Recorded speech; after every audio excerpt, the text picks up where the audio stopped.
এতক্ষণ সুন্দরবন 16-র পাশায় বান্ধা ছিল। এখান থেকে আপনারা যাইতে পারবেন ভোলা, বেদুরিয়া, শ্রীপুর, লাহারাট, এরপর যাইতে পারেন পাত্তারহাট। আর আপনাদের ইলিশা যারা বাড়ি, আপনারা ইলিশের উদ্দেশ্যে যাইতে পারবেন প্রতিদিন সকাল 6টা। এর উপরে কোনো লঞ্চ নেই। আপনারা 5:30টার মধ্যে বরিশাল ঘাটে উপস্থিত থাকতে পারবেন। এই যে আর একটা দেখা যায়, এটা হলে ধুলিয়া দিঘির পাড়ের উদ্দেশ্যে রওনা করছে, নাম হইলে ধানসিঁড়ি। যদি ভালো লাগে থাকে আমাদের চ্যানেলটিকে অবশ্যই সাবস্ক্রাইব করতে ভুল করবেন না, বলে একটি বাজায় দেবেন। নতুন নতুন আপডেট পাইতে অবশ্যই লাইক শেয়ার করে যাবেন। এই যে সাইডে আছে ভোলার ঘাট।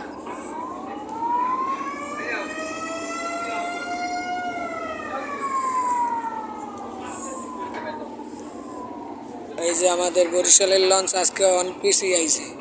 আমাদের ভিডিওটা এই পর্যন্তই। সবাইকে সালাম, আসসালামু আলাইকুম ওয়া রাহমাতুল্লাহি ওয়া বারাকাতুহু।